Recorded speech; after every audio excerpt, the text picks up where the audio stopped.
Pour écouter cette session en français, veuillez cliquer en bas de votre écran sur l'onglet Interprétation et sélectionner le drapeau français. Hello, bonjour. Habari za leo. On behalf of ACE Africa, the Africa Centre for Cities, Our Future Cities, Surge Africa and the Red Cross Crescent Climate Centre, We are delighted to welcome you to the Rise Africa 2023 Action Festival. Rise Africa is a platform that brings together thinkers, doers, and enablers to inspire action for sustainable cities. This is the third edition of our virtual festival. it brings together insights, practices, and visions from across the continent. This year's theme is The Cities We Want. the cities we want. the cities we want. The cities we want. This mirrors the African Union 2063 Agenda vision, the Africa we want. It is a wonderful Pan-African call for transformative change. However, the agenda does not adequately embrace urbanization as a potential positive force for improving prosperity, inclusivity, and environmental well-being on the continent. We need more emphasis on the role of cities and local action. And this festival aims to provide inputs into this agenda. The cities we have are Expanding, incomplete, inventive, contested, facing impending crisis, yet brimming with potential. The cities we want are people-centered, Safe and healthy. beacons of culture, unflinchingly modern. And adapting to change and leading global innovation.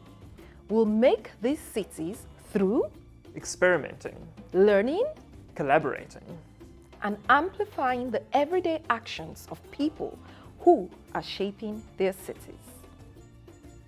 The festival invites you to embrace different ways of knowing, It invites you to forge new partnerships, Experiment with new concepts and ideas.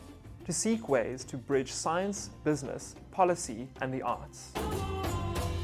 Together, let's enter this space in the spirit of poetic possibilities.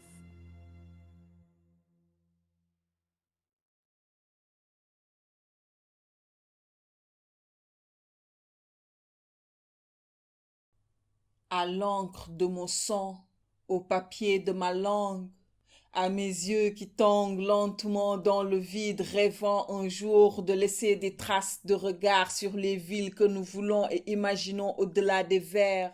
Entre deux effluves, mon être crie utopie, mon cœur murmure héritage. Mon âme, elle, chante avenir. De villes riches de leur multiplicité, multiples dans leur diversité, unique pluralité niée hier s'est avancée vers un demain déjà avorté. Enracinement certes, mais ouverture dans ce village planétaire, laisser les sens alertes et réagir. Entendre la cacophonie banalisée des inégalités sociétales criardes laissées en fond sonore, voir et questionner le décor, bâtir et consentir à l'action qui sépare le rêve de la réalité. Sentir la fragrance vitale, belle et verte, inévitable baume au cœur, accepter notre responsabilité de léguer à nos enfants un monde en bonne santé. Démocratiser le goût, que plus aucun palais, d'aucune bouche, d'aucun enfant, d'aucun pays ne soit plus jamais sec. Démocratiser le goût des rêves, des voyages qui s'exécutent quel que soit l'âge, le long des pages, au fil des chapitres, sur le pupitre de la connaissance, seul germe du choix. Toucher l'idée d'infrastructure qui marche allègrement sur le chemin de l'innovation. Enracinement certes, mais ouverture dans ce village planétaire. Laisser les sens alertes, mais surtout réagir.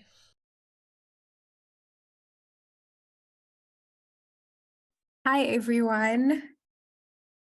Welcome to the session, Catching Up with the Entrepreneurs, ACE Africa SMEs Leading the Circular Economy Transition. I'm Jukudu Guya, a professional officer at ACE Africa, and I will be your host this afternoon. Before we get started, I just want to go over a few housekeeping rules. So just noting that our session is in both English and French, so please select the globe icon at the bottom of your screen if you prefer to listen in English or if you prefer to listen in French. This is quite valuable if there are participants in joining us today who prefer to speak French and would like to engage, and we would also as English speakers like to hear them too. And then most importantly, please make sure that your mic is on mute if you are not speaking. This would be of great benefit to the entrepreneurs and our panelists who will be speaking, but also to our interpreters who need to hear what is being said. And then finally, I would like this to be an interactive session. It's mainly going to be dialogue and conversational, so please feel free to share in the chat any comments or questions that you might have. And then today's session is about showcasing circular economy entrepreneurs in African cities, mainly those who were part of the ACE Africa program that ACE Africa ran over the past a little bit over 2 years up to this date, but also just jumping into a discussion around circular economy. So just a little bit of background: in 2022, last year at exactly this time of the year, we also held another session at the Rise Africa Action Festival, where we basically introduced the entrepreneurs to you. We had an opportunity to have them pitch their businesses and ideas to an audience to get input into what they're doing and ways in which they could improve. So it's quite interesting that we're having a few of the entrepreneurs back with us today to have further discussion on what their journey was like and delve into, well, the connection between SMEs and circular economy and how SMEs are leading currently. A lot of research that we've been doing at ACE Africa, but I'm sure a number of partners as well have noticed that specifically for the African continent, most of the push towards circular economy is definitely coming from organizations that are working right on the ground. And what we want to do is try and create enabling environments to allow them to thrive and to scale up. So I will be joined by a very vibrant panel today. We will be joined by Christabia Proctor, who is a photojournalist, and she's joining us because one of the main things we want to do today is launch profiles that were created for the entrepreneurs that we undertook as part of our incubation program. And so from her, we're going to hear a little bit about the journey towards documenting their stories. We're also joined by Sarah Alson, who is the director of Biooriginal South Africa, and she's one of the entrepreneurs that went through our program. We also have another entrepreneur from the same program, who was Sibongile Mongadi, who joins us from Ukuhamba Prosthetics. We also have Maria Chata, who is from Fire Solutions. And then we have one additional colleague who was not able to join us in person, but has submitted a video for us to share about her insights through the program. And this is Trini Bottas, who is from Meant to Be. So it's going to be exciting to hear a little bit about some of the things that she's been working on since our program last year. We are also joined by an entrepreneur who has not gone through the ACE Africa program, but has been doing quite a lot of work in the circular economy space, and I believe has a lot of insight that he can share with us in terms of his experience with regards to going through an incubation program, but also running a circular business, and that is Himka Singh from the Compost Kitchen. And then we have two special guests as well who have rode on this journey with us with engaging with these entrepreneurs. So we'll be having Joanna Bingham, who was part of the team that supported the entrepreneurs through a incubation program. So they co-developed what we shared with the entrepreneurs and supported them through a mentorship, through the mentorship component of the program. And she joins us from Footprints Africa. And then we also have Catherine Weinberg, who is also CEO of Fatola, but very interestingly had joined us last year as well and was one of the judges for the pitching competition that we held here at ACE Africa. And so it will be wonderful to get her insights as well, because last year she shared quite valuable insights for the entrepreneurs that we had worked with. Before we jump into the conversation, I just want to give a little bit of background into what ACE Africa is. I've been speaking about, well, we held this incubation program, but not necessarily letting you know what exactly it was. ACE Africa is the Accelerating Circular Economy in Africa project, and it was a project which aimed to support the growth of circular economy entrepreneurs in Africa, working in the sectors of food, health, as well as climate change. And this was a project that was led and implemented by ACE Africa with the Stellenbosch University Launch Lab, and was funded by the Embassy of Finland to South Africa. And along the journey, we collaborated with, as mentioned, Footprints Africa, as well as the African Circular Economy Network on various components of the project. This project was implemented through 3 phases. So the first phase, we focused on broadening the understanding of circular economy in Africa. And this was specifically done by identifying entrepreneurs who are in the circular economy or who have an interest in circular economy and were perhaps just starting their journey. And through this program, through this phase, we undertook them through an incubation program where we got to share some tools with regards to upskilling their entrepreneurship journey from a general business perspective, but also from a circular economy perspective. And this was done through 2 cohorts, one very early on in the project and the other last year around the same time when we were hosting the previous Rise Africa session on introducing the entrepreneurs. And the second phase of the project focused on strengthening circular economy knowledge. And this was done through sessions or a series that was hosted virtually, where we brought together various stakeholders who had insight into circular economy and were able to share on various topics, from financing to value chains to the various sectors in which the entrepreneurs were working in. And then the last stage was about documenting the journeys of the entrepreneurs, but also the insights that came through from the program. And so in the end, the key products that came out were the Building Capacity for Circular Economy webinar series. In total, we had supported 21 entrepreneurs over these 2 cohorts of incubation and mentorship. And we also created 2 catalogs for circular economy for circular economy ideas for entrepreneurs, and then the other for local governments. And this was done through a campaign which we called the Circularity Is campaign, specifically aimed at sharing ideas in which existing or new businesses could incorporate into their business structures.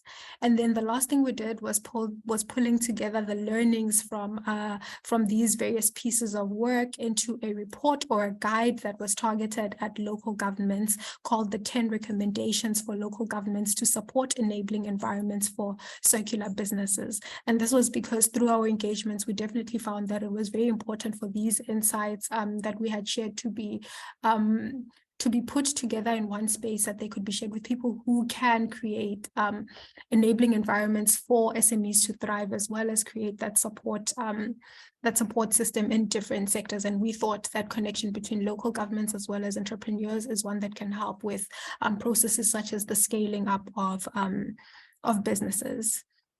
And so the project brought to light the needs of SMEs in the circular economy, and it also challenged us to think critically about the changes that are necessary for circularity to thrive. And just to share a few nuggets in terms of things that we found, was that there was very much a need for multi-stakeholder platforms that bring together various stakeholders to learn and share with each other.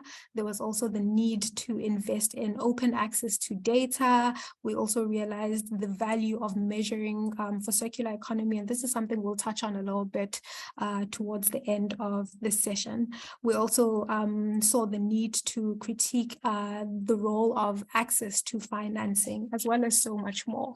And in order to get further insight into these resources, we'll be pasting a link in the chat that takes you to the ACE Africa page, but also to the profiles of the businesses that were engaged with, which is one of the last outputs that we had produced. And I would just like to take us all through these profiles quite quickly. We'll definitely be jumping into a conversation with Chris just now on the entrepreneurs and their journeys. But in order to get into that conversation, I just want to quickly showcase the 17 businesses that we managed to profile through this program. So as you will see, we have an overview here of each and every single business that we engaged with, starting off with one of the first organizations, which is called Aquagel. And Aquagel the person that joined us from Aquagel was Clayton Postma. And he basically has a business that sells innovative agricultural products that are aimed at designed to balance soil and water nutrients. And the circular component here was trying to address or prevent the loss of water when planting. And so here you can see some of the beautiful pictures that Chris also took. We also had with us Boitumelo Nkatlo, who joined us from BN Aqua Solutions, and his business was about water treatment, and this mainly focused in areas where acid mine drainage takes place. And again here, another business that focused on trying to reduce the amount of water loss that we face in our cities by purifying this water. The other business we had was Coffee Zen, and this was represented by Alex Ralston, who basically shared with us his startup, which focuses on innovating a circular use for humanity's ubiquitous yet most ubiquitous waste stream. A lot of us love coffee, and he's finding a solution for how we can reduce coffee waste levels. We also had with us Jason Samuels from Green X Engineering, and he basically helps buildings and organizations to achieve energy optimization. And interestingly, his business targets mainly schools. So you see that social impact component in the work that they're doing. We're also joined by Kudoti Solutions, who have a data platform that digitizes waste operations and records and quantifies the sustainability efforts of its stakeholders. We also had Mangau Animal Feeds, and this was represented by Matome Matalane, who has a business that focuses on waste products that come from agriculture, and they basically manufacture animal feed, fertilizers, and agricultural products from organic agricultural waste. We also had Rosalie Sipanda, who was from Organic Waste to Energy, and her business aims to reduce the amount of food waste that ends up in landfills, and doing so by converting food waste into organic energy. And then we had PWK Waste Management and Recycling, and that was represented by Susan Kone, who basically runs a recycling business in Limpopo. We had Sister, who were two entrepreneurs, Jean Hugo as well as Liz Marie Hugo, and they basically take plastic waste and plastic bottles and create eco bricks. We had Smart Eco Highway, and this is one of the businesses that was not based in South Africa, but based in Ouagadougou in Burkina Faso, and represented by Yvonne. And his business basically is a smart tech startup that's based in Burkina Faso, and they work on an innovative design that can harness kinetic energy from the road, which is from the movement of vehicles on roads. We also had SolarCool, which is providing a solution to reduce food waste by having a cooling system that depends on solar energy. We had Tamu by Jane, who basically tries to create foods that are made with that are made with foods that are indigenous to an area, and trying to focus more on reducing food waste by managing and raising awareness around foods that are sustainable. We had also Waste Wales, which was Brandon Fisser, Jaku Deploy, as well as Mark Gibson, and they have an app which gamifies recycling.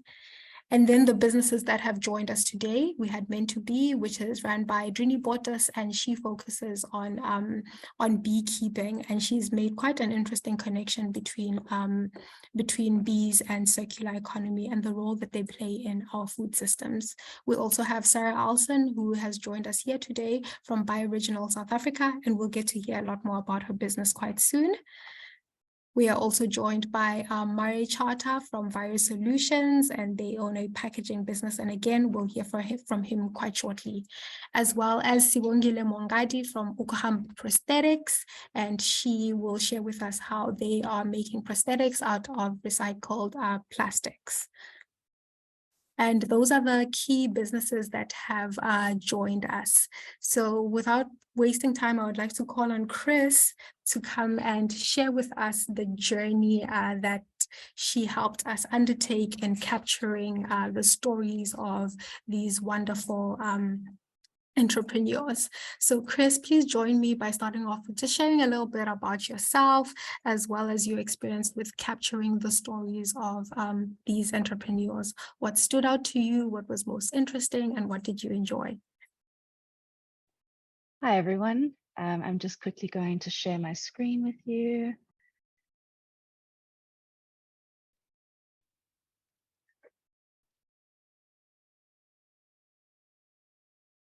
Okay, everything good. Hi. I first want to just thank ICLEI for giving me the opportunity to speak at the talk today, and also for giving me the opportunity to document these incredible entrepreneurs. And of course, thank you so much to the entrepreneurs themselves. This kind of work doesn't get made without a huge generosity of time and effort from them. And so also thank you for trusting me with your stories. Yeah, so with that, we can start. So an introduction, my name is Chris. I'm a photojournalist. We sometimes call ourselves lens-based journalists or visual storytellers. Basically, what that means is that I use the tools of photography, journalism, and in some ways art to convey real-life stories and information for the public. So I like to think of myself as a stand-in for the public, for the everyday person who doesn't know anything about these very specialized topics. I follow my curiosity, or what I imagine your curiosity would be, and I try to unspool complicated and sometimes industry-specific concepts and then explain it to everyday people like myself, and to also just share why this is important. So the brief, I was to create what we called modular profiles.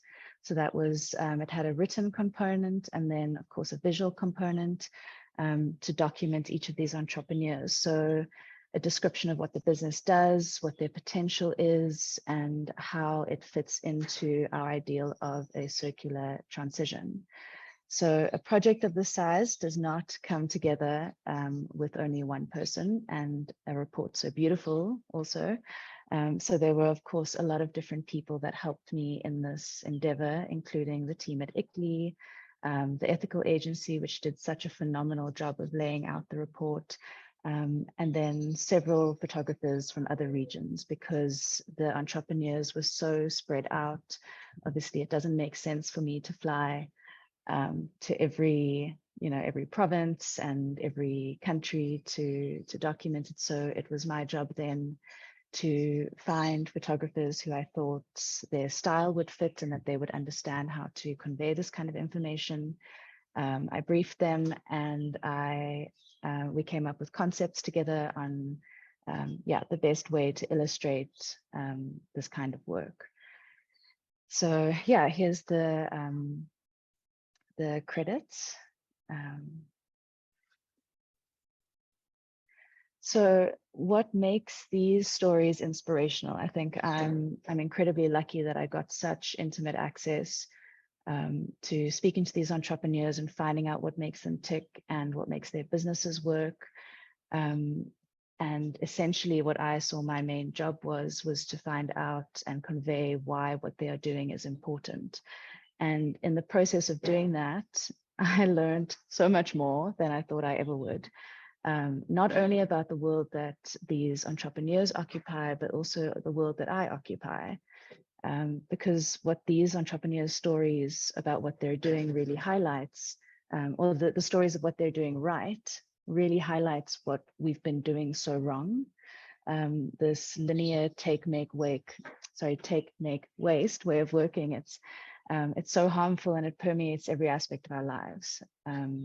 I think the first entrepreneur that I met with was Murray at Viro, who I hope you'll hear from a bit more later. And that just kind of started the process of my brain just exploding and everything kind of being turned upside down. I started looking at everything differently, everything in my house, everything in the shops. It was suddenly a packet is not a packet.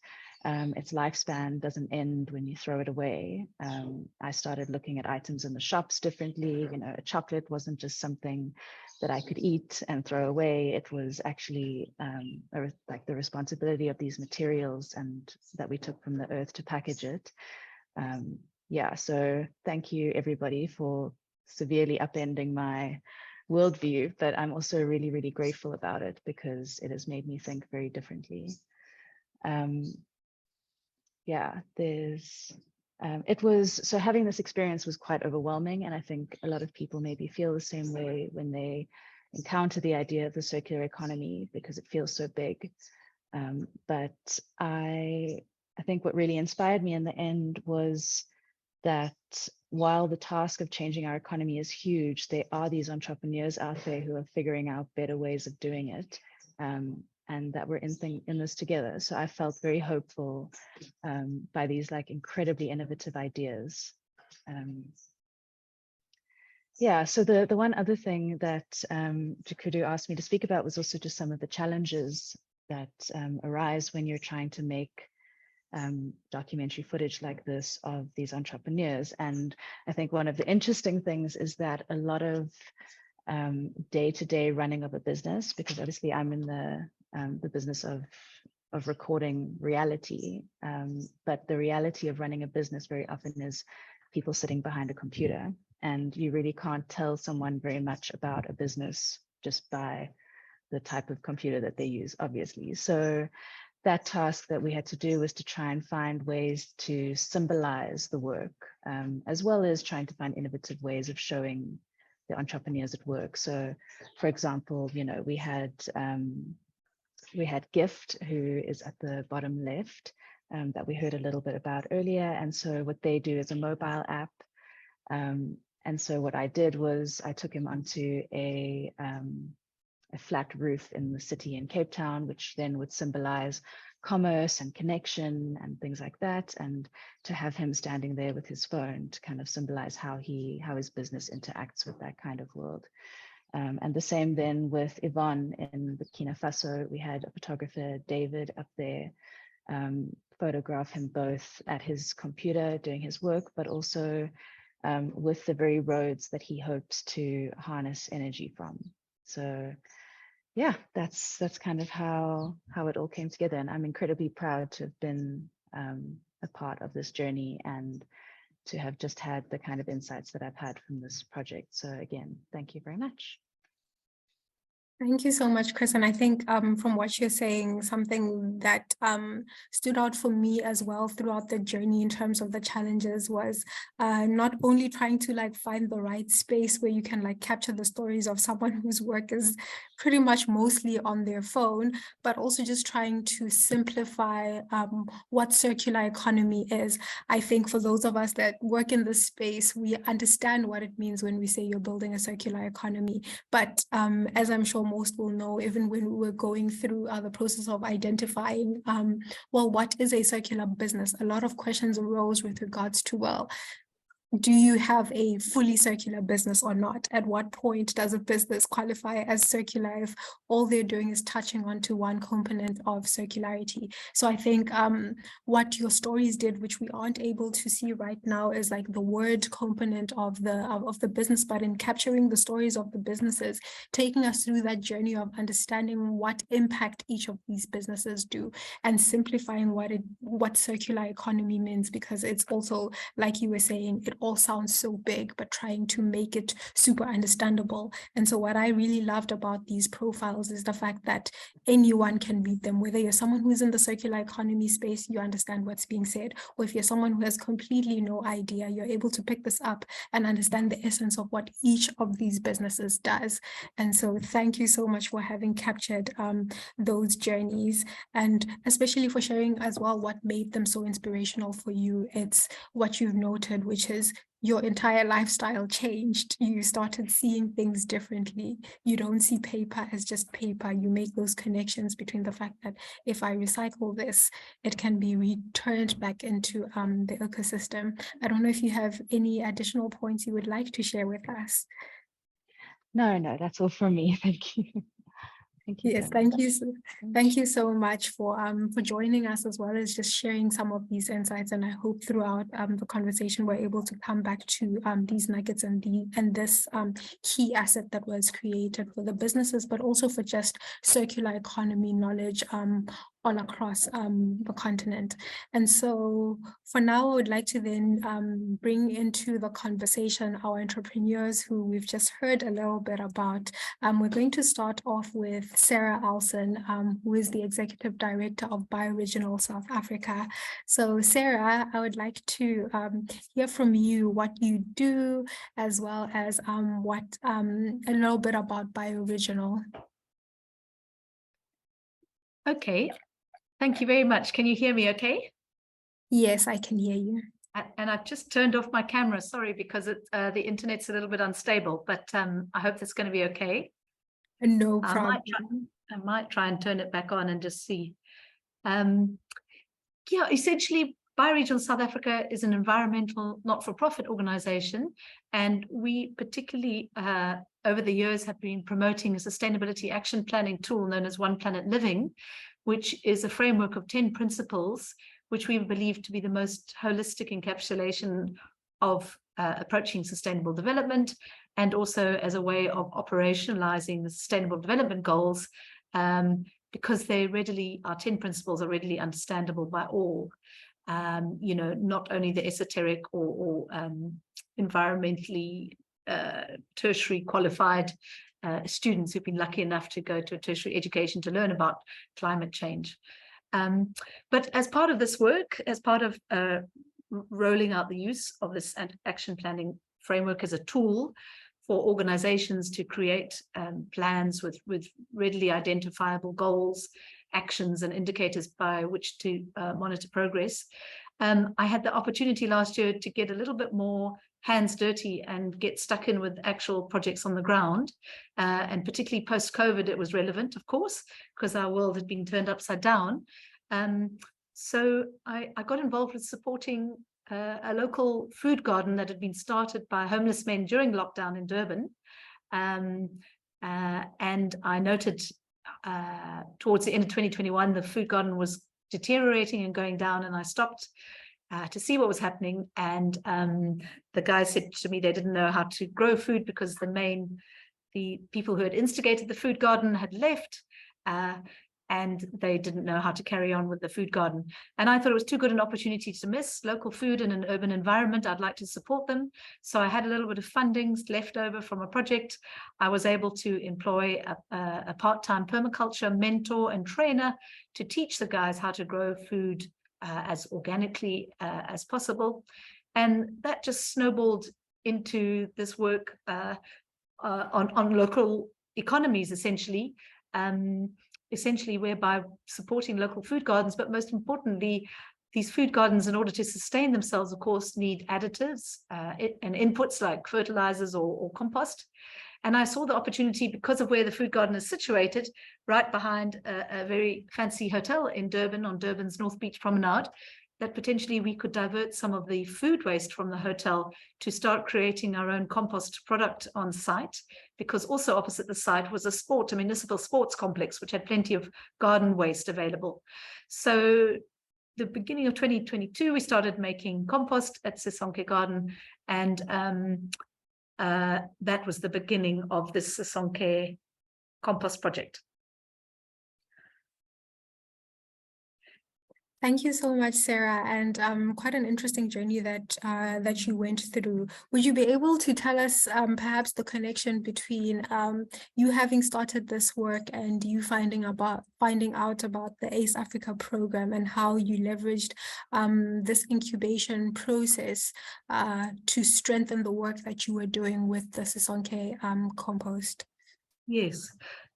Well, perhaps part of what our model promotes is a way into dealing with different economies, and perhaps not pursuing a business model whereby me as a director and shareholders and employees get rich, you know, for the good of the company. But how could we roll out a different economic model, perhaps targeting the lower LSM market, in terms of creating smaller micro enterprise opportunities, so food growing, compost making on a more regionalized scale.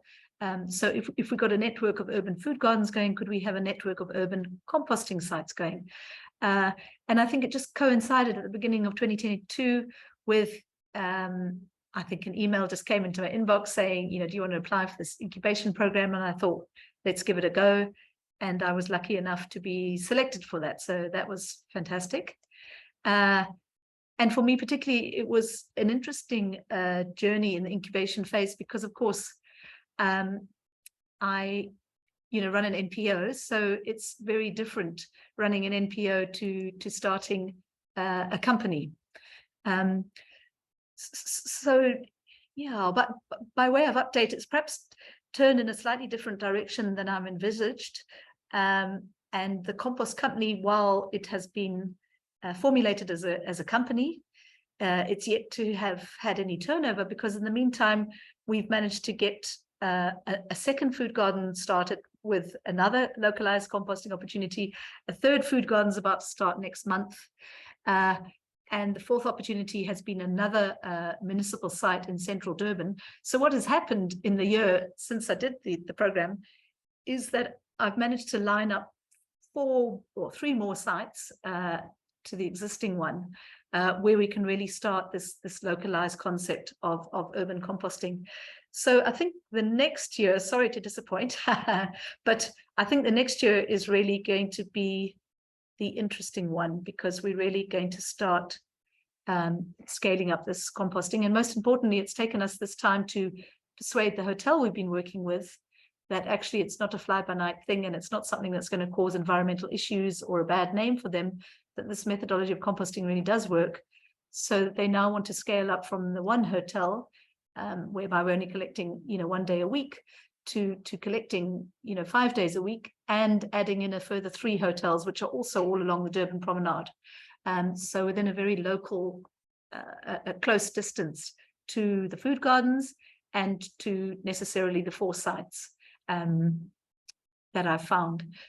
So yeah, the emphasis very much has been on how to keep these economies as localized as possible, in the hope that that's really going to help the company to start up with minimized costings and to sustain itself. Because we know with a lot of waste projects in particular, one thing that kills waste projects is, for example, transport. Having to transport waste long distances, be it to landfill or anywhere else, is a big cost with the price of fuel.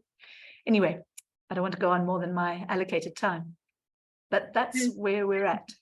No, please go ahead.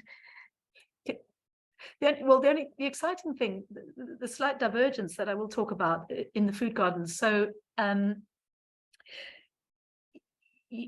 Sisonke Food Garden in April last year was earning 2,000 a month in sales, and they're now earning between 6,000 and 7,000 rand a month in sales. I'm sorry, I can't translate that to other people. And that's sustaining 3 previously disadvantaged people on site, previously homeless people, who have now all got bank accounts. So we've got a stock fill account going. I've also taken the opportunity to enroll final year horticulture students to come and gain experience on site, not only in food growing and horticulture, trying to beautify the sites, but also in terms of compost making, because I feel every horticulturalist should have a compost site wherever they work.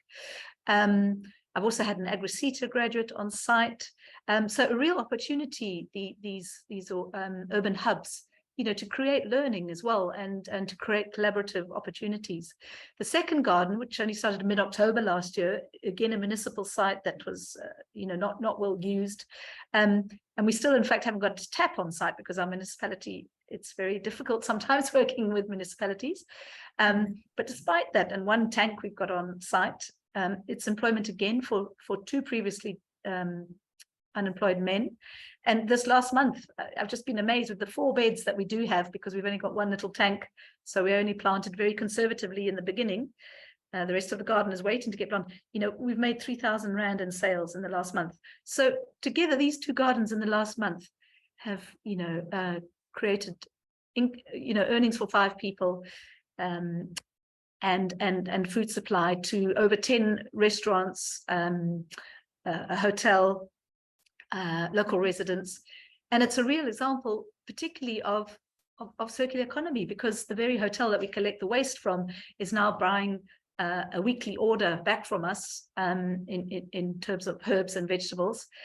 So buying back the very food that has been grown with the waste that they've been giving us. So it's a real true circular economy project. So that's been the unexpected angle at how well received the food gardens have been, and hence that's why there's a third one in the pipeline.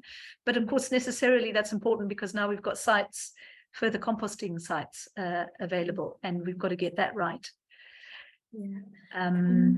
Yeah, it would be interesting to also just, once we get into the conversation with Himka, to hear the differences, because both of you are working in the compost space, but like completely different models that you're working in. But I also just want to quickly note that I know you're saying, well, this is now getting into like the most interesting part of your journey, but I think that's also valuable to share, because it's definitely showing a progression from, well, you've gone through this piece of journey and this reflecting time, and you're seeing growth and you're seeing impact being created. And we can only hope that, although the incubation program was, I should mention, quite accelerated and was only about 8 weeks, and had about 2-hour sessions every second week with mentorship in between. This just shows the impact of even just a small process that a business can take to think through the processes that you're working in. So thank you so much, Sarah, for that input, and hopefully we will have a little bit of time to hear a little bit more from you in the discussion. But I want to now bring in our next entrepreneur, who is Sibongile Mongadi. So we're now moving a little bit from the food sector into how we can recycle plastic waste. So Sibongile, can you also please tell us just a little bit about what you do, as well as what your experience was with the ACE Africa program and incubation and mentorship? Greetings all. I hope we are all good and well. My name is Sibongile Mongadi. I'm a founder of a startup called Uhamba Prosthetics and Artics. And I'm just a young female from the township of Soweto, and we don't see much females tapping in the space of science and engineering and mathematics. So for me, it was all that trying to change the status quo and trying to change the narrative, because this was through a personal experience, like how Uhamba actually started. I don't know how it feels like to live with someone who's actually living with a physical disability, neither someone who's actually living without access to mobility. But I was actually provoked when I was actually visited one of the local hospital close by, where an amputee was not able to access prosthetic limbs. So for me, it was, okay, yesterday it might not be me, but what if it could be me tomorrow, or one of my loved ones? And I literally had to tap in and try to actually understand the problem. And on the very same day, I was actually able to understand what are some of the challenges that they're actually facing the health sector. from there, I actually decided that why not use my engineering background and see how best can I actually solve the problem. Then that's how actually Ukuhamba was actually funded. So what Ukuhamba actually does, we actually produce your lightweight, customized, durable, water resistant and durable prosthetics for the less privileged amputees and those that are actually living with physical disabilities. We do that by using advanced technology or state of art, instead of our users waiting for years trying to access prosthetics. But with the advancements of technology that we use, we do that in a quicker turnaround time. And we are into your healthcare tech space and also in manufacturing. That's what we are all about. Thank you so much, Sibongile. Could you also perhaps share with us a little bit about what you learned from the incubation process, or how you incorporated some of the learnings into Ukuhamba Prosthetics? Did you find anything missing from the experience? Was it challenging? Was it beneficial? Okay, the mentorship program was beneficial in the sense that one actually managed to actually engage with the industry experts, so that one can also learn more in terms of the circular economy, because as much as we are trying to make this more affordable to our people, but we also need to find other ways to try and see what other material that can actually be used. So in that way, the program was more beneficial because like we use eco-friendly material to actually produce our prosthetics. We actually used like your corn plant, and we also use material that is also like used from your recyclable water bottle. And but not just that, but as much as we are also in the program, we also expand, and also we also gain insights in the sense that now we also thought of another business model in terms in our business, how we can also try to be more strategic. We also find people that at least they do have access to prosthetics, but what happens to that old prosthetics? They will actually like, you know, throw it away, or others will donate to other organization and whatnot. But then we came with something like in the business to say that we can also like, you know, make like a circular economic in the business, in the sense that we can recycle the prosthetic on its own, so that instead of like for one thing, like our primary customers are kids, right? So what happens, like kids actually change a prosthetic every six months and also in a year, because they actually outgrow it. But then what happens if like you are actually one of our clients, right? Let's say you have purchased the prosthetic from us, then we have charged you like 5K or 10K, right? Then now you have this access to this prosthetic. Then after 6 months, your child has to outgrow this prosthetic, meaning that you need another new one, you know? Then obviously now we're gonna like charge you again. But we thought about, no, how about we actually regenerate a new one from that? In that way, it makes it more cost effective to you as well as a parent as well, because like for one, we are sitting with a high number of kids that don't have access to education because they don't have access to mobility. So imagine if the parent or the kid is actually not working, how are they going to actually be able to afford that prosthetic? So in that way, it actually becomes more beneficial as well.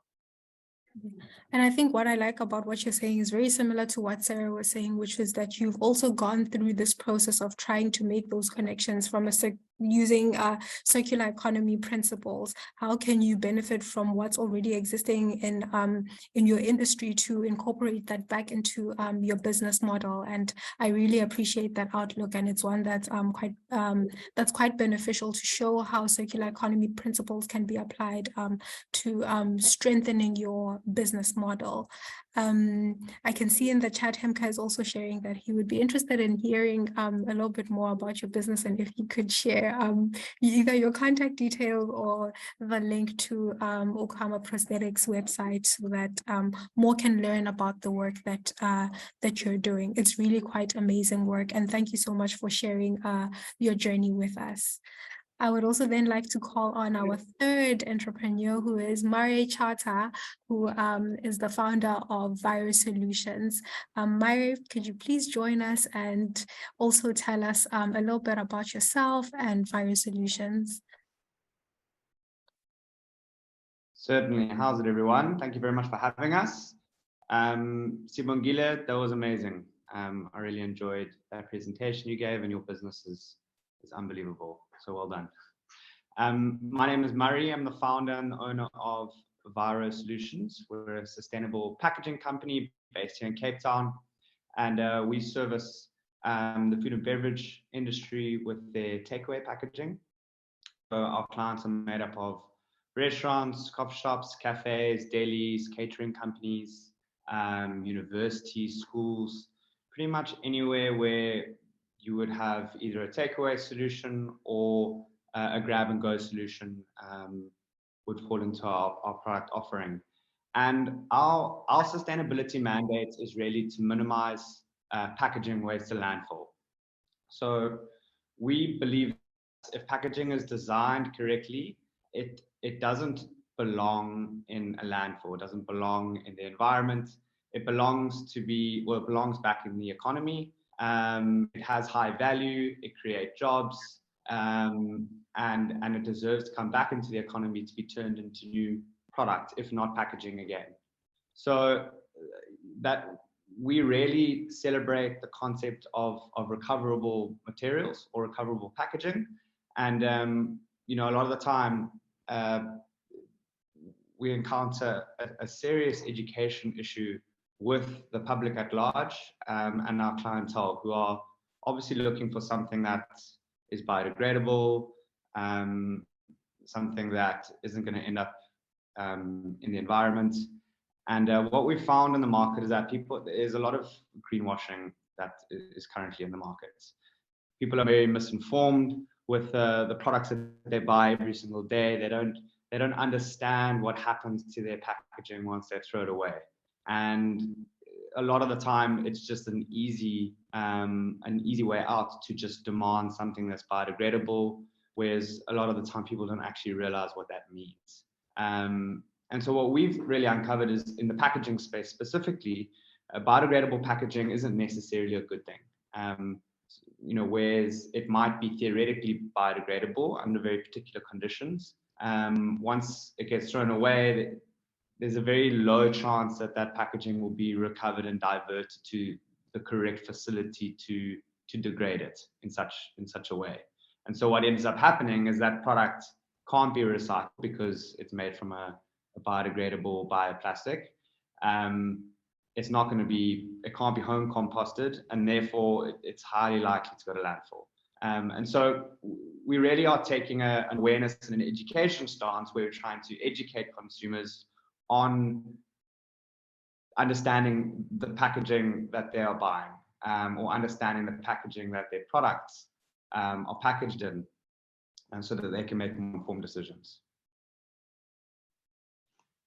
Thank you so much, Maria. I think you leave us with a lot of questions. I think similar to Chris, we start to wonder, well, what is happening to all this packaging that we have? I think a lot of us do try to ponder on that. And what you're able to give us right now is insight into such a huge problem that we have. Sometimes we see something and we hear it's biodegradable, but we don't necessarily have a full understanding of what it means to recycle that piece of product, or what it means to have it returned back into the value chain. And so my next question for you is basically just to hear a little bit about where Viro Solutions is right now.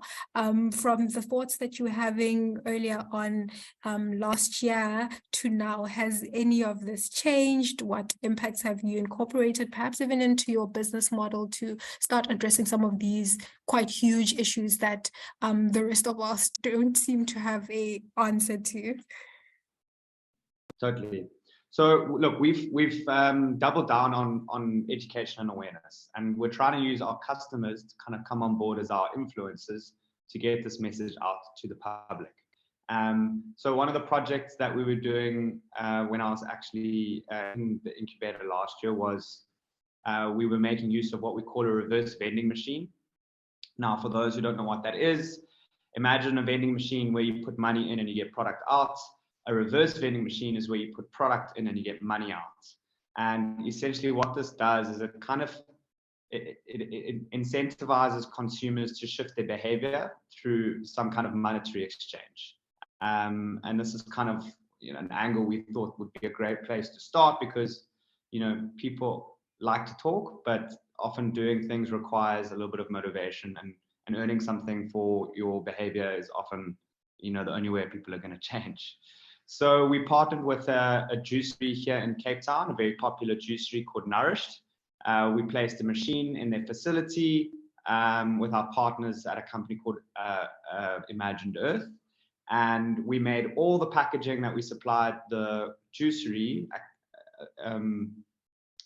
accessible to the machine. So we linked up their coffee cups, we linked up their smoothie cups, we linked up their juice bottles, anything that had a high chance of recovery and that had value was able to go into the machine. And what's been really exciting is over the last 12 months, in total, we've diverted 24,000 packaging items from landfill. And of those 24,000, 13,000 of them were a high value PET juice bottle, which we were able to divert back into the economy and turn into the new juice bottles that were actually supplied to the store. So closed loop packaging solution was achieved then. We're really proud and happy to have kind of started that as a first time project. I do have another project. Do I have time to dive into a little bit more? I think we have just about under 2 minutes. Cool, But please no go ahead if you're able to. No, it's a bit of a long one, so I worry I'll take too much of it. Oh, no problem. I think one point that I wanted to touch on from what you've said is the idea of working in a circular business in what is a linear economy. And I think the approach that you're taking is one that's quite interesting. And we see this in the model that Himka has also adopted, which is you see him do a lot of work with regards to knowledge creation. And I think that's something that we see a lot of when you go on the Virus Solutions Instagram page. That's one of the things you see. You guys are teaching people about circular economy or about the processes that you are undertaking, which is quite important because the people who we are providing services for or products for don't necessarily have an understanding of what is happening behind the scenes. And doing that work to educate people also helps to get your business out there, but also to create that snowball effect. If people know about the service that you're providing, which is you've created the system where someone can use a product and return it back, and it's very simple to do so, we've already achieved quite a lot. So thank you so much, and we are looking forward to continuing to see the journey of Virus Solutions. At this point, I would like to just quickly to mention, Joanna has put in the chat, please do share the idea in the chat, and we would definitely love to hear about it. But I would like to also then take us to our last entrepreneur from the ACE Africa program who was not able to join us, and that is Drini Bottas. And although she wasn't able to join us, she did share with us a video of the journey that she went through with the incubation program. So after we finished with our incubation program, she went on to pitch her business at the South African Innovation Summit and managed to win a trip to Slush at Finland, which was basically a space in which entrepreneurs could come together to learn and engage with each other and network. And so I would just like to share her experience quickly. Could I just optimize for sound and video, and let's hear from Drini. Hey, my name is Drini Bottas and my company's name is Meant to Be. There's a 50% shortage of honey in the world, meaning a 50% shortage of bees. If we don't have bees, we will have in a very short time no food on our tables. Meant to Be growing the South African beekeeping industry through the support and development of rural and disadvantaged small beekeepers. The problem in South Africa and Africa, there's land available, but the beekeepers don't always have all the skills to become successful beekeepers. So we looked at the problem as lack of business skills, lack of access to financial support, lack of access to processing equipment, lack of training and skills development for beekeepers, and then the most important, access to the market. The opportunities are there. It's a relative low barrier entry to the market, easily scalable, and the synergy to partner with other agricultural people. The business model from meant to be is easy. We give to each beekeeper 150 hives. We give them the equipment to do the beekeeping. We give them mentoring. We give them intense training. We help them to scale up their businesses. Then we come in, we harvest the honey, we take the honey to the bottling plant in Joburg, where we bottle and brand the bottles and go to the market, access to the market. Meant to be is a social enterprise that aims to address the declining bee population by promoting sustainable beekeeping practices and empowering rural communities to become successful and independent beekeepers. I want to mention that the beekeepers do not work for Meant to be, but we partner to become successful. I want to take this opportunity to thank ICLEA, ACE Africa and the University of Stellenbosch for the circular economy course that I've attended last year. It was really a mind opener for me. I have never looked at beekeeping in the sense of circular economy. Doing the course have really opened my mind, my eyes, everything of how to look at the bees and beekeeping and the processes that we follow. I want to specifically thank ICLEA for nominating me to attend the SA Innovation Summit last year in September in Cape Town.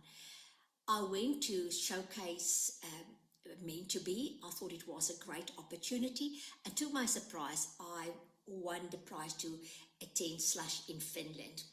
To the Embassy of Finland who have sponsored the prize to attend Slash, thank you so much. To Tsakani Bokt, who chaperoned us to Finland, thank you. I had lots of fun with you. I want to give a little bit of information and just feedback of Slash.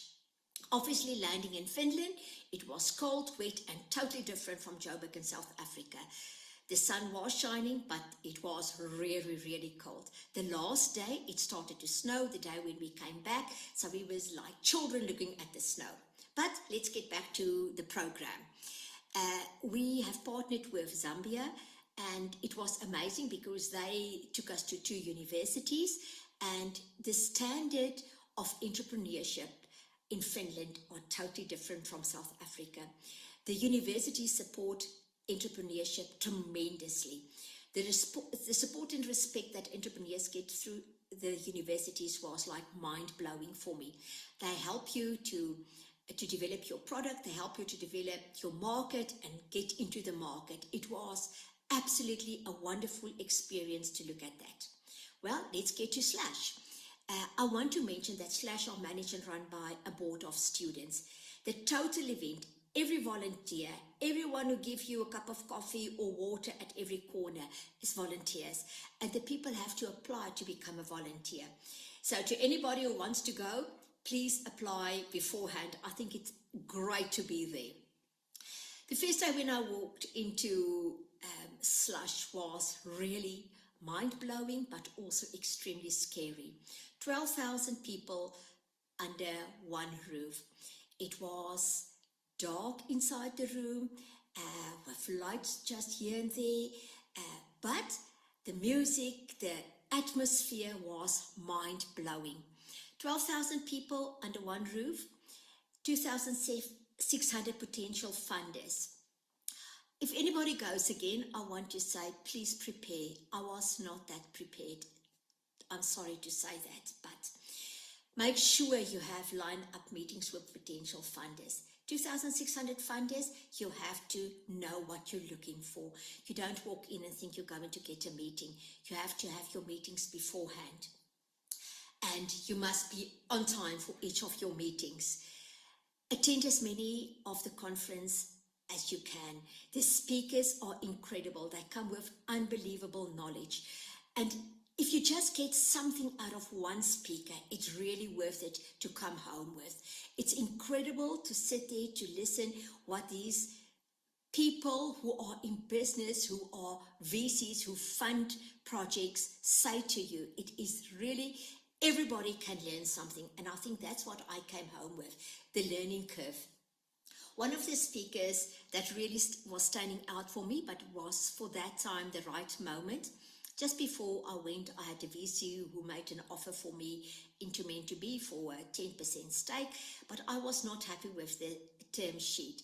Nobody to talk to, I don't know where to get advice, but believe it or not, the first speaker spoke about VCs and term sheets, and if your gut feelings say to you, don't sign on the dotted line, no, it's the truth. VCs look after themselves and they just want their own money to grow.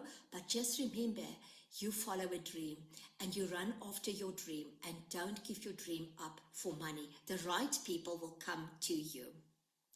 Slush, I would attend it any minute again. I would love to go back. I want to also mention that one of the highlights for me was to go for a morning visit out to a company with the name of Paradiso Honey. I have done a lot of research to get for us a honey truck in South Africa to harvest our honey. And believe it or not, Paradiso Honey was 1 hour drive out of Helsinki. I got permission to go for the day and spend the day with them, see how the truck worked, how the amazing hives work, totally something new that they have just patented. And I can't wait to place the order for the parts to come in that we can build our honey truck and be the first in Africa to have a honey truck harvesting our honey on site. Again, that was for me a highlight, a bonus. Slush, incredible. Do I want to go again? Yes. Do I encourage people to do the circular economy course? Yes. Do it, grab it, but do more than what you attend. If I can do it over, I would love to. It was an amazing experience, and thank you to everybody who went with us, to partners who went with us, and to Finland. Thank you. It was worth it to go. It was an experience that I will never forget in my life. Blessings to each one.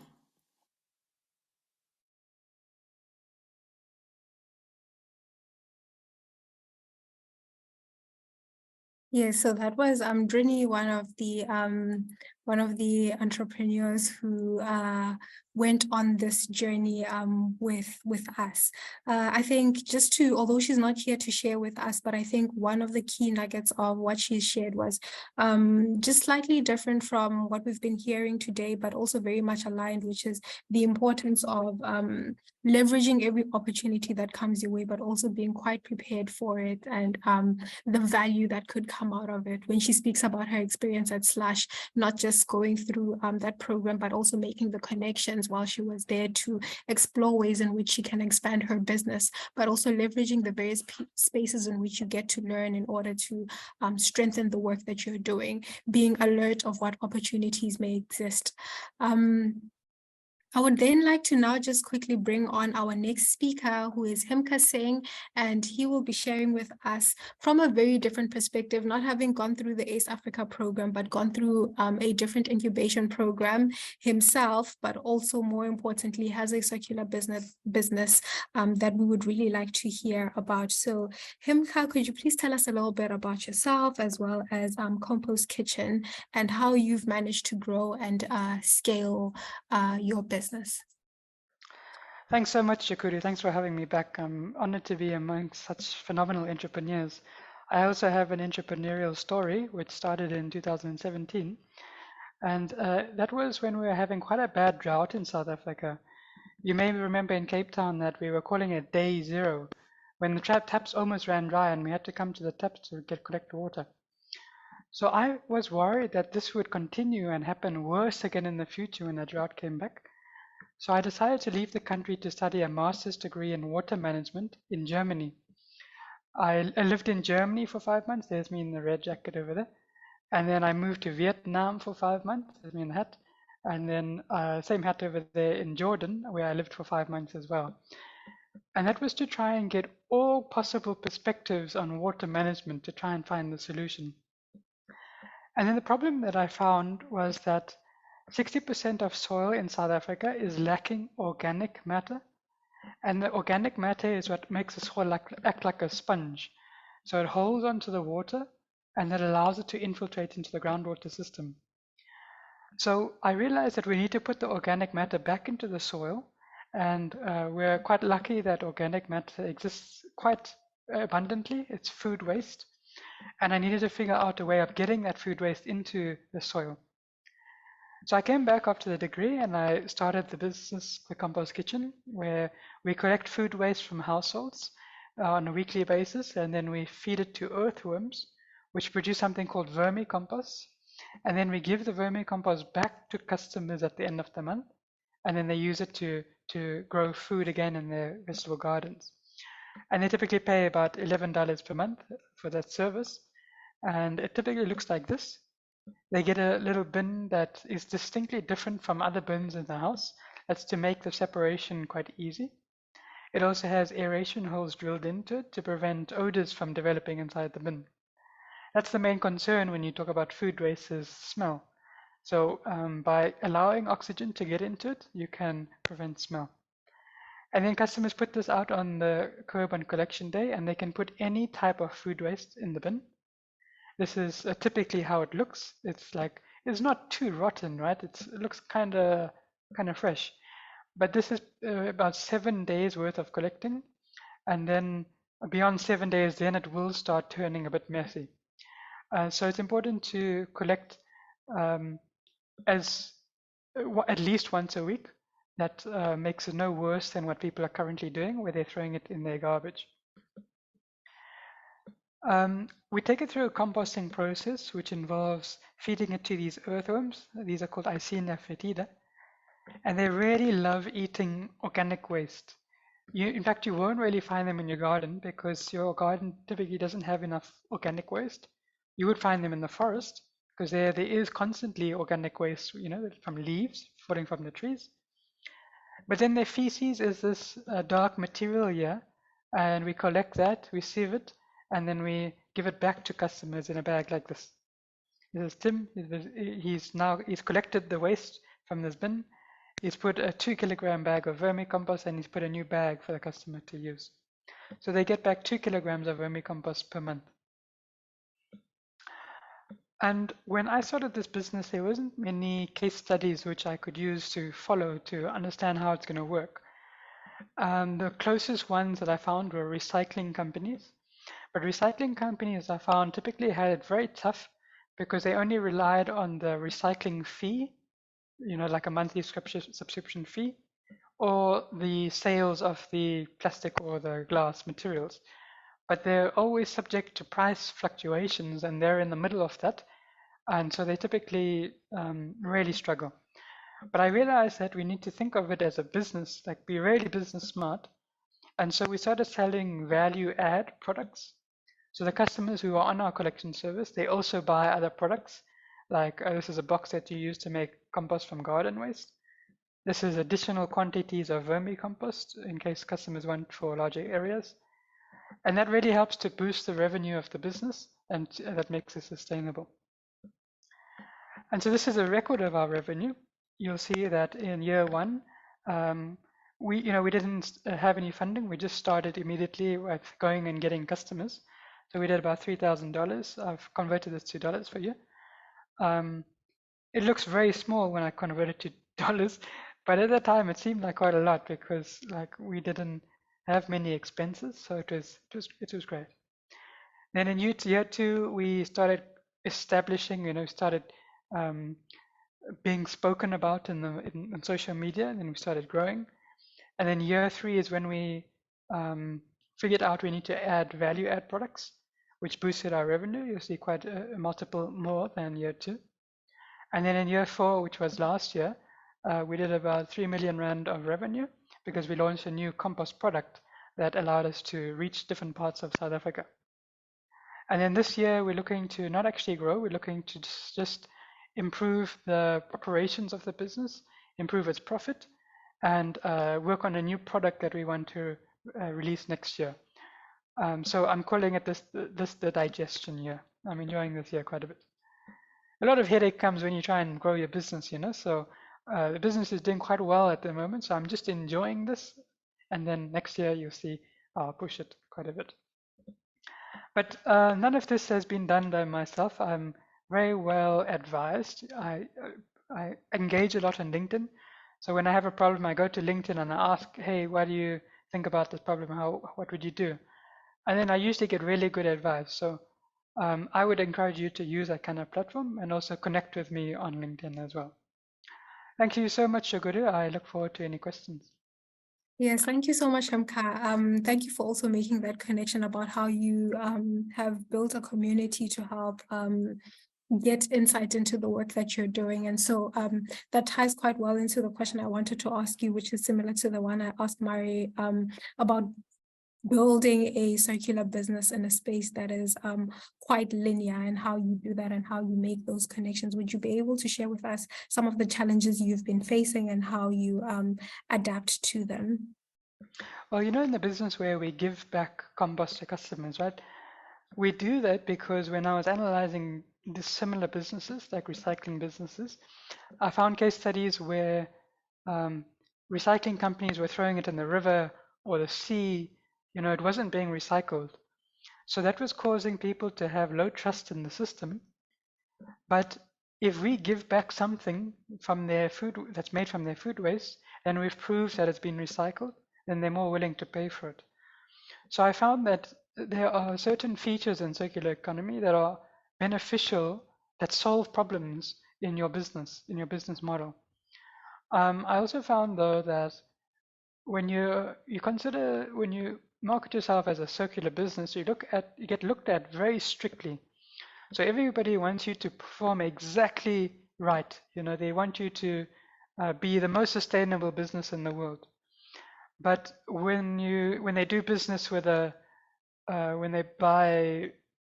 when they go to the bank and do business with the bank, they don't ask the same questions, because there's just I don't know why actually, but it's incredibly more tough if you are in circular economy. The expectations on you are much higher.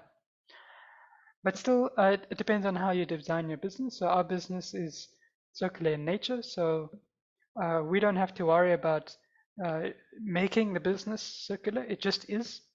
So we don't have to think about that. We just have to grow the business, and that's where its impact is scaled. So we don't, try and make money and then do charity on the side to make impact. We're doing impact through the business directly, and we're trying to encourage more entrepreneurs to look at it that way. You know, if you care about an issue, rather start a business which has a lot of scaling options to make your impact bigger.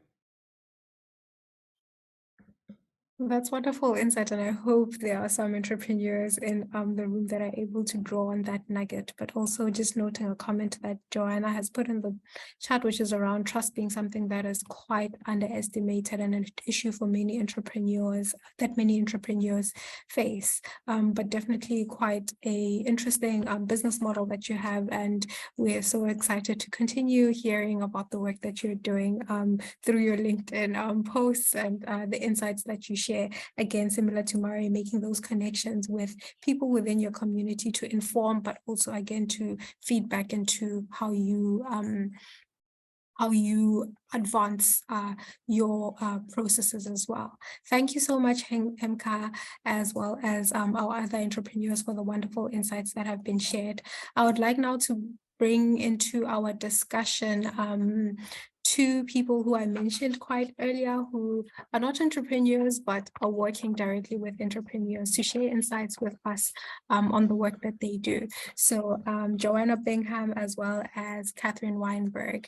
Perhaps we could start off with Joanna just sharing with us a little bit about Footprints Africa and the work that you do, as well as how you engage with SMEs.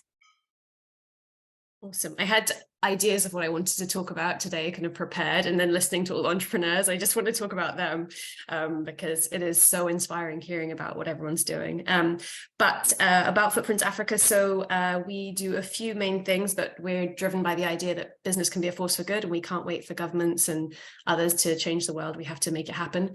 And we see entrepreneurs the ones that are doing that, as you can see from those who you've heard speaking now, the incredible activities that are being undertaken by these entrepreneurs who are working within their context to solve challenges in a very contextually appropriate way. So we do a couple of things. So one is we run programs. So we have an in-person program in Ghana that we run. That's a 6-month program that supports SMEs to improve their social and environmental impact. And we also provide some grant funding for them to prototype or pilot activities that, exactly as Himkar said, are embedded in their business model. So it's not a nice charity thing on the side, but it's really their business model itself creating impact. And we also obviously have been contributing to programs across the continent, notably ACE Africa, which was such a pleasure to participate in. And we've also, one of the things that's really important to us, thinking about inclusion, is we run a program for SMEs in the informal sector. So how to make sure that when we're talking about circularity, we're taking everyone along on that journey. So we work with informal SMEs to support them to embed these practices in their work. So that's been a really exciting activity that we've been leading on. One of the things I think is very important is around inspiration and creating a platform for these incredible activities. So we have collected a database of over 500 case studies from across the continent of entrepreneurs exactly like those who we've heard today. And it's just so important to know how many of them there are and what incredible work they're doing, so that others in their situation can feel inspired and not resigned to the situation they see around them. They can see that others in contexts like them. I think oftentimes people are talking about Steve Jobs and Elon Musk as these inspiring entrepreneurs, and they're just not, they're not the right ones. There are so many much closer to home who are in contexts that the entrepreneurs we work with can recognize that make sense to them. So we hope to create more platform for those cases and also inspiration for others who are operating or aspiring to operate in similar ways. So we've produced that platform and also periodic reports on specific sectors showing how circular economy can be interpreted for African contexts, not based on other places, for those sectors and practices that can be replicated. And then the other thing that we've recently been doing is measuring. So circular economy is this kind of big, lofty context. Many people have talked about greenwash. We're seeing circular washing now. And it's really unfair, because there are entrepreneurs who are doing the real work to make a difference and to do things differently. As Himkar said, there is such a high standard expected of them. So to see others using marketing tools to make it look like they're doing circularity when they're not really, and they're not really challenging the status quo. Mary touched on this idea of how to operate with linear versus circular models. So we're helping entrepreneurs to now put numbers to it and say, this is the impact of our model, and this is why we're different, and this is why we're better than alternatives. So we've run 2 pilots now, one Pan-African and one in Lagos recently, to help entrepreneurs to measure the impact of their circularity. So there's a few things that we're working on. Thank you so much, Joanna. And I like that you've touched on that component that Himkar was also alluding to, which is around how circular economy businesses are perceived and the high standards that are placed on them, especially because there are many businesses out there that are circular, but not everyone is identifying as a circular business. And the challenges that come with trying to do things such as access funding from a circularity point of view are quite difficult. And I don't know if you even have the answer to this or thoughts, but how do we then break that gap and try to get to a point where businesses aren't heavily dependent on, well, I'm a circular business and are actually thriving in these spaces and are not necessarily dependent on, for example, just grants in order to get their businesses to grow. Because one thing that we are seeing is that struggle between trying to build a circular business model that's sustainable in this space that is quite linear and is expecting you to function in a linear process.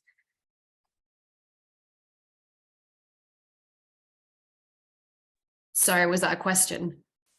A question both and comment, or rather just food for thought. How do we then? Sorry, I was just looking at the chat where I can see the interpreter asking me to slow down.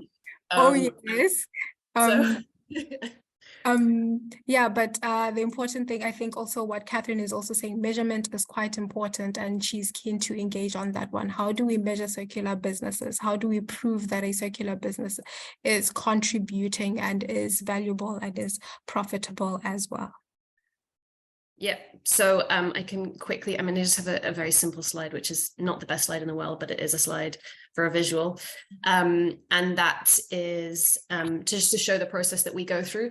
So one of the things to say is we are not taking a one-size-fits-all approach. We've looked at a number of different measurement activities and projects that are happening across the world to try to put numbers to circularity. And the reality is that it's not one size fits all, and it has to be appropriate for the context that organizations are working in. And it has to meet organizations where they are. So the beginning stage of our measurement work really starts to understand what companies are already collecting, what their goals are, what they want to do with data, because that's so important. Then we help to set a scope. Again, very, very important to really define a scope quite tightly, because it's very easy to want to do everything. Then we collect the data, work out what's material, measure the impact, and then look at circular strategies that they can use based on what we're learning from the data. So sometimes we find from the data that there are, for example, we were working with an entrepreneur who create solar-powered lights. And they were using a lot of recycled materials and repurposed materials in their light, but the most impactful material, the solar panel, they weren't currently yet using repurposed materials, and actually turned out that that had the highest material impact. So then that focused the entrepreneur's mind to realize, okay, if I really want to bring down my emissions, if I really want to bring down the impact of my product, I have to find a way to find an alternative for this particular material. So we help them come up with strategies and then choose those strategies. I think I'm speaking too fast again still. But yeah, so that's kind of the process we go through. So it's very much about working with the entrepreneurs themselves to understand. And then the piece after that, which isn't in that list that I showed you, is around communicating it. And that's actually a really, really important part, because entrepreneurs then have this information. So now what do they do with it? How do they use that to engage with stakeholders, bring in investors, and showcase that what they're doing is so much better than other alternatives. And so that's one that we've now added on to help them to learn how to communicate that impact and use that in a way that can highlight the good that they're doing in the world. Thank you so much, Joanna, and also just highlighting a comment by Sarah in the chat, which is, you cannot manage something if you don't measure. Old adage, but still quite a very important one. And she's noting that in terms of composting, it's one that's quite tangible, which is calculating how much tonnage of waste you are able to process on a monthly basis. So seeing the amount, seeing the process, and trying to quantify what you're doing and what elements of your work are contributing to circularity is very important. It helps you make sense of the story that you need to tell, and how you then package that information to bring value back into the processes that you're working in. Could we then call in our final panelist, Catherine Weinberg? Catherine, who is CEO of Fetola, could you please share with us what you do at Fetola, as well as how Fetola engages with SMEs? Cool. Thanks so much, Jaquita. Yeah, really interesting sessions. I'm just going to share a couple of slides, but what I will do is just skip through them, because I think time, time is kind of getting a little long in the tooth here. But let me take it away. Can you see my deck there? Yes. Great, excellent. So really just to say that Fetola, basically what we do is that we try to make the world a better place, and we do that by helping people to build sustainable businesses that last.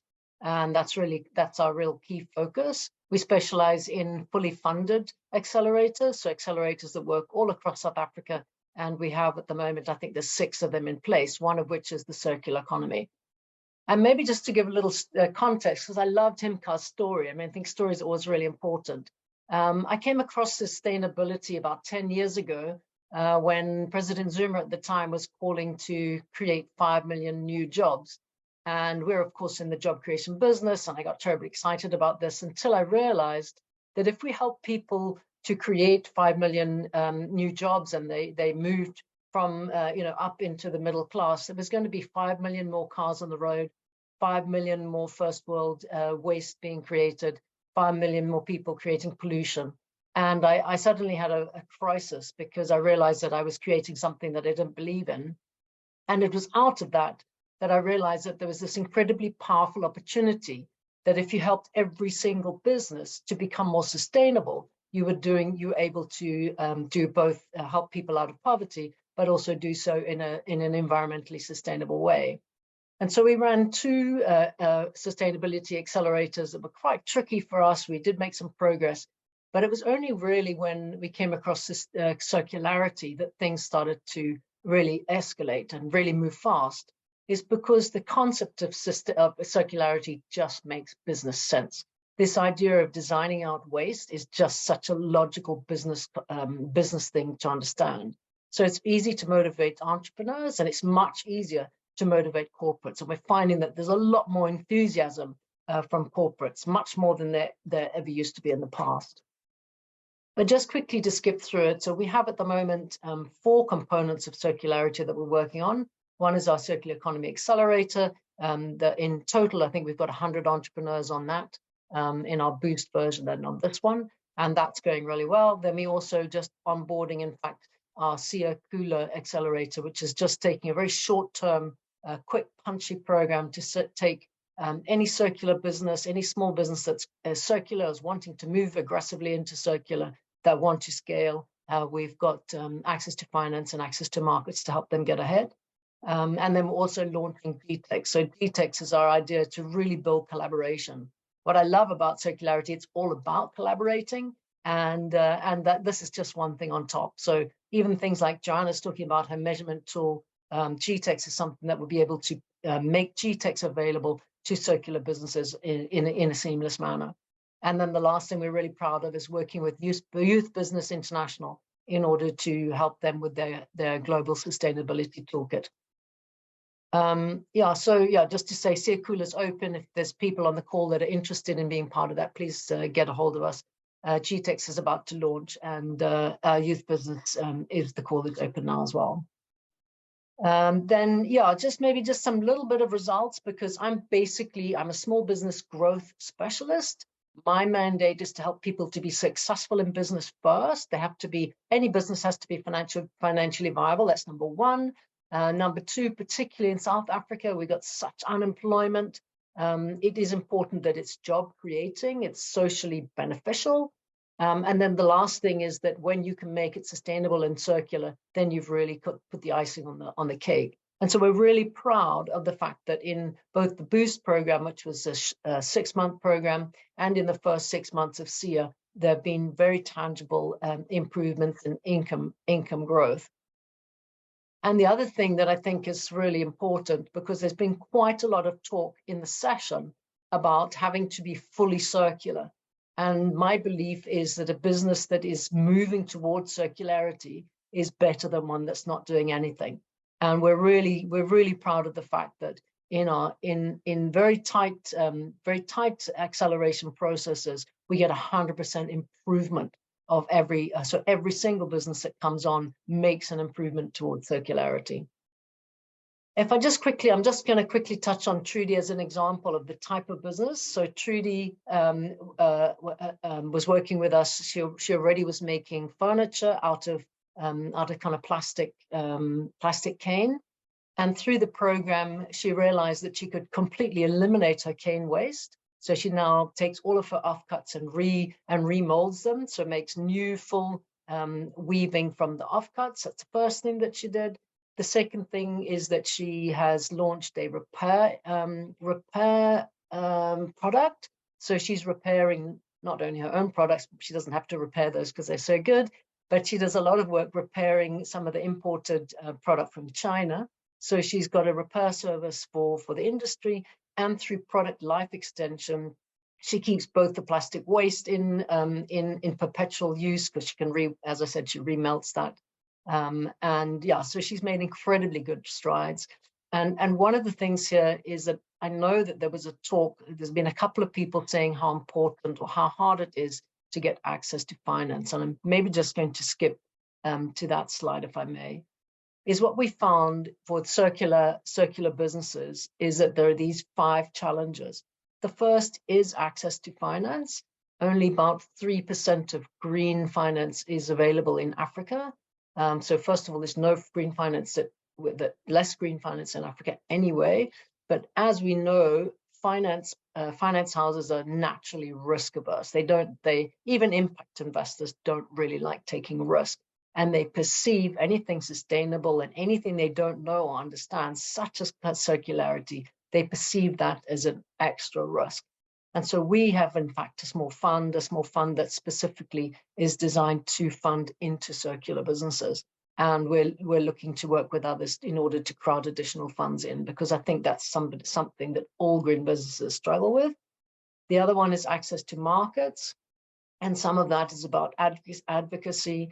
It's about helping your clients to understand the importance of it, but it also is about pricing, particularly in South Africa, where there aren't the tax rebates that there are in the West for sustainable solutions.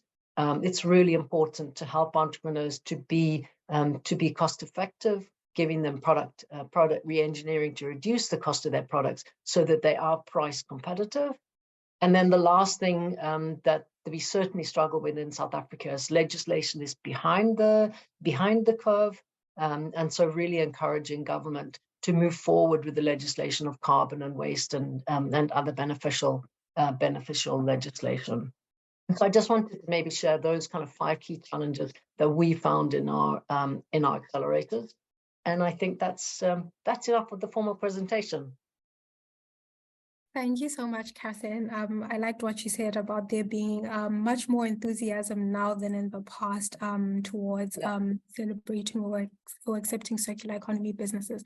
And I think for me, what that's bringing up is questions around the discussion that we've been having just now around how businesses ensure that they're prepared for these opportunities. Drini mentioned it in her video with regards to her experience at Slash and how she got there and realized she was not prepared at all for that journey, but not letting that let that distract her from making the most out of that opportunity. The discussion that was happening in the chat where Sarah was sharing about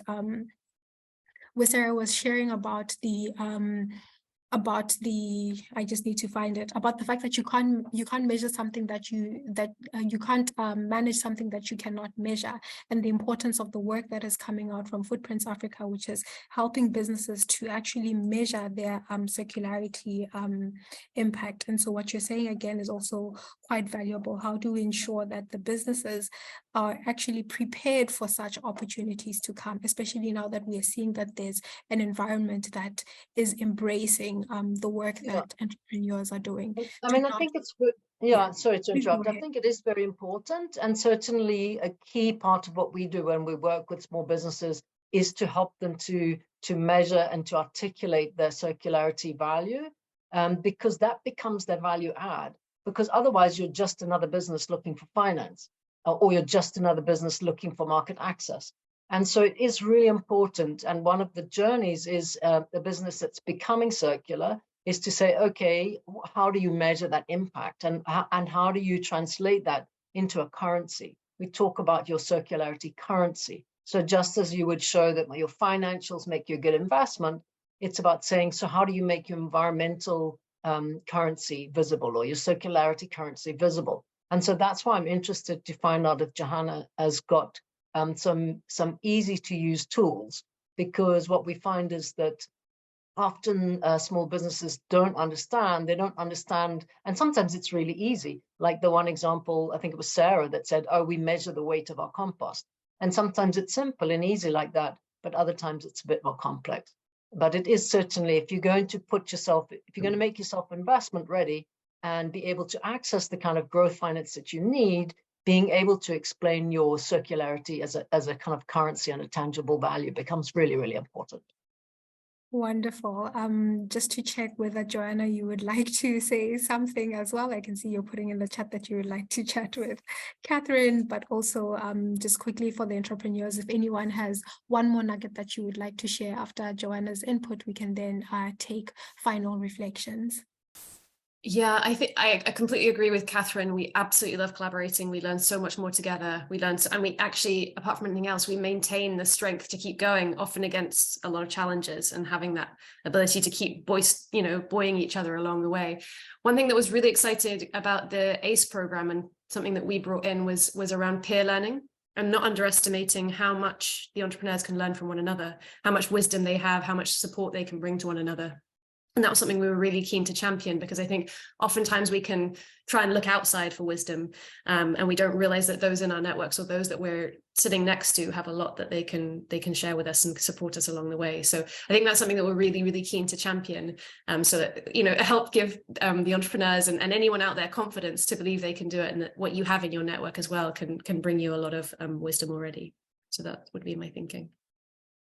I completely agree, Joanna. I mean, we sometimes say there's, you know, there's more intelligence in the peer group than there is in the person giving the advice. And so it is, you know, we've spent a lot of time with accountability groups and peer groups, because those often are what sustain people, not only in a program, but long after.